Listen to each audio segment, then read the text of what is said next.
Hello and welcome. This is Muhammad Iqbal Khan, Advocate High Court. I am here from Iqbal International Law Services, Karachi. आज का जो हमारा topic है on which we are here for delivering a legal lecture, आज का जो हमारा topic है वो है termination of contractual employees. Termination of contractual employee यानी कॉन्ट्रैक्ट पर भर्ती होने वाले मुलाजिम, उसकी टर्मिनेशन के बारे में। क्या कोई कॉन्ट्रैक्ट पर अगर भर्ती होता है तो क्या उसको टर्मिनेट कर दिया जाता है, तो कहता है कि मैं दोबारा इंस्टेट हो जाऊं, तो क्या वो दोबारा उस मुलाजमत पर बहाल हो सकता है, उसको दोबारा रखा जा सकता है या नहीं रखा जा सकता। कानून इसके बारे में क्या कहता है कि ये नहीं, कॉन्ट्रैक्ट मुलाजिम के बारे में कानून क्या कहता है। कॉन्ट्रैक्चुअल एम्प्लॉयज़ हैं उसकी टर्मिनेशन हो जाती है तो उसके क्या लीगल उसकी वर्थ है, उसके क्या लीगल राइट्स बनते हैं। ये बहुत से देखें हमारे पास ऐसे ये on the base of the questions arise has been asked by our viewers, जो हमारे व्यूअर्स की तरफ से क्वेश्चंस भी किए गए हैं कि कॉन्ट्रैक्चुअल जो एम्प्लॉय है वो भर्ती से उसने हमें निकाल दिया, अब हमें वो दोबारा नहीं रख रहा। हमने कॉन्ट्रैक्ट किया, कॉन्ट्रैक्ट हमारा ख़त्म होने के बाद फलां ने हमारे कंपनी से निकाल दिया है, अब हम क्या करें, हमें अब दोबारा वो इंस्टेट नहीं कर रहा, अब हमें दोबारा जॉब पे नहीं रख रहा, तो अब हम क्या करें। ये क्वेश्चंस इराइज हुए, उन क्वेश्चन की बेस पर आज हमने लीगल लेक्चर तरतीब दिया है कि टर्मिनेशन ऑफ कॉन्ट्रैक्चुअल एम्प्लॉयज। अगर कॉन्ट्रैक्ट का कोई मुलाजिम भर्ती होता है तो उसके क्या लीगल राइट्स हैं या नहीं। अगर आर्जी किसी ने कोई एग्रीमेंट, किसी कंपनी ने, किसी एम्प्लॉयर ने किसी एम्प्लॉय के साथ एक आर्जी कॉन्ट्रैक्ट किया है, किसी को आर्जी अपॉइंटमेंट की है, आर्जी तौर पर उसको भर्ती किया है किसी जॉब पर, और उसका मुआहदा वो एग्रीमेंट ख़त्म हो जाता है, उसको 2 साल के लिए उन्होंने रखा, 3 साल के लिए उन्होंने रखा, 5 साल के लिए उन्होंने रखा। अब जो ही उसका मुआहदा ख़त्म होता है, कॉन्ट्रैक्ट ख़त्म होता है, उसको छुट्टी दे दी जाती है, भाई आपका और हमारा जो कॉन्ट्रैक्ट था, जो हमारा मुआहदा था वो ख़त्म हो गया, अब आप जा सकते हैं, अब आपकी हमें ज़रूरत नहीं है। ये होता है तरीक़ेकार ज़्यादातर।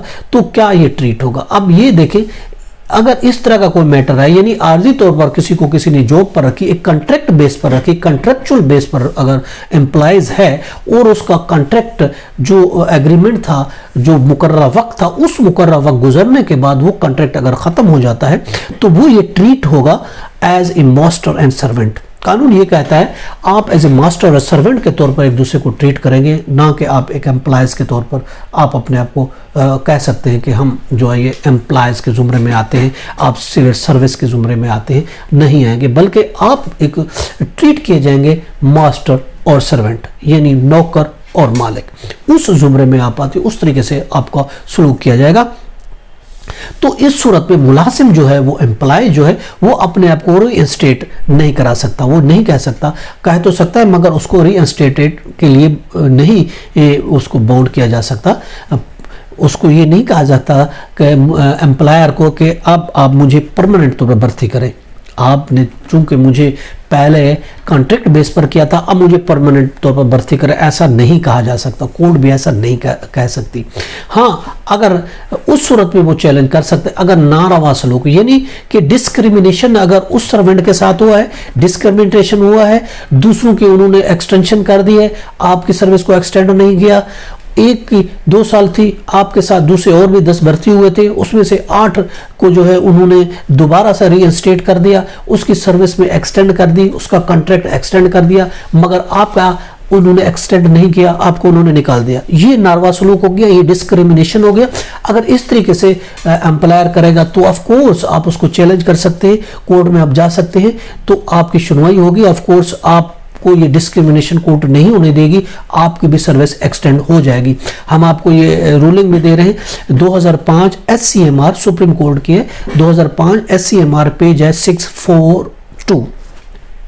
सर्विस जो है अगर आर्जी बेस पर है, सावजरेट जो कॉन्ट्रैक्ट होता है वो आर्जी बेस पर होती है, टेम्परेरी बेस पर होती है, तो ऐसी टर्मिनेशन ख़त्म होने पर कोई वेस्टेड उसके राइट्स नहीं आते, कोई वेस्टेड राइट लागू नहीं होते, और इसके अलावा अगर हम ये देखते हैं, अगर कोई मुलाजिम एम्प्लॉय जो है वो कॉन्ट्रैक्टर है, कॉन्ट्रैक्चुअल अगर मुलाजिम है वो, तो उसके मुलाजमत पर भर्ती होने के हुकूक नहीं है। वो ये नहीं कह सकता चूंकि मैं ये कॉन्ट्रैक्ट बेस पर मैं मुलाजिम था, अब चूंकि आप नई भर्ती कर रहे हो तो सबसे पहले मेरा हक है, आप मुझे जो आप पक्का करो, मुझे जो परमानेंट करो, ऐसा कोई वो एज ए राइट नहीं कह सकता। हाँ, वो अप्लाई कर सकता है, जहां दूसरे अप्लाई कर रहे हैं परमानेंट बेस पर आप भी अप्लाई करें।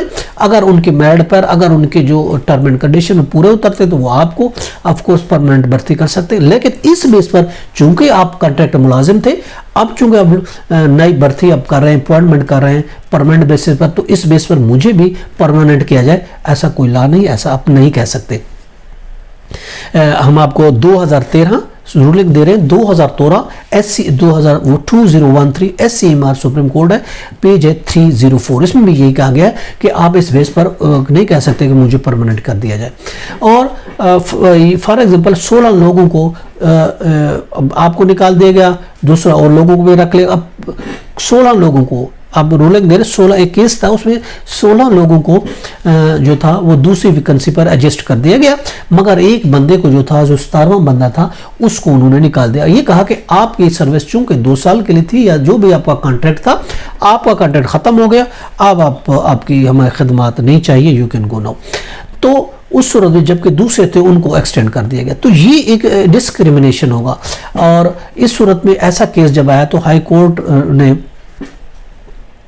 कहा कि आप ठीक है, आप अगर प्रूफ देते हैं तो ठीक है कि दूसरे लोगों को उसने भर्ती कर दिया, आपको निकाल दिया, तो हम आपकी एप्लीकेशन को हम वो करेंगे, देखेंगे, कंसिडर करेंगे।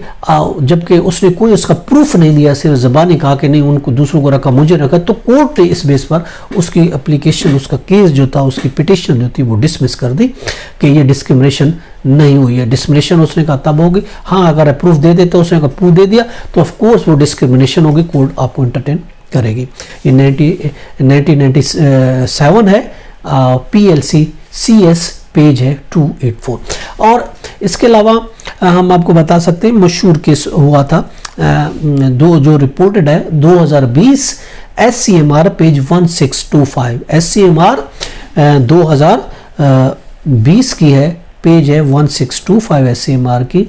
ये केस है मिस नौरीन भट्ट का वर्सेस PIA। एक नौरीन भट्ट जो कि एक एयर होस्टेस थी PIA में, उसने PIA के खिलाफ केस फाइल किया, पिटिशन फाइल किया कि मेरे साथ जो कॉन्ट्रैक्ट था, जो मेरा एग्रीमेंट था वो ख़त्म हो गया, और ख़त्म होने के बाद उसने मुझे निकाल दिया, PIA ने मुझे निकाल दिया, तो अब जो है मुझे जो है दोबारा इंस्टेट के, दोबारा मुझे रीइंस्टेट के, दोबारा मुझे लगाने के आर्डर किए जाए।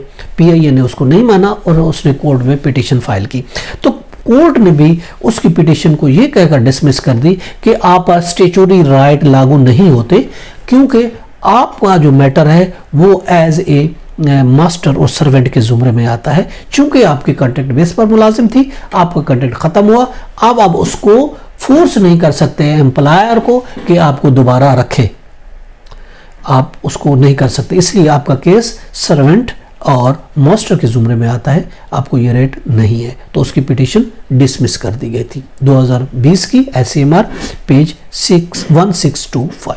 ये तो हमारा आज का टॉपिक कि कंट्रैक्चुअल जो कॉन्ट्रैक्ट बेस पर मुलाजिम होते हैं उनकी क्या लीगलिटी है, क्या वो दोबारा रीइंस्टेट के लिए कह सकते हैं, लीगल है या नहीं है। इजाज़त दीजिए, कल नए टॉपिक के साथ फिर होंगे हाजिर। उस वक्त तक के लिए अपना और अपने गिरद नवा का बहुत ख्याल रखिएगा। Have a nice day, take care, अल्लाह हाफिज़।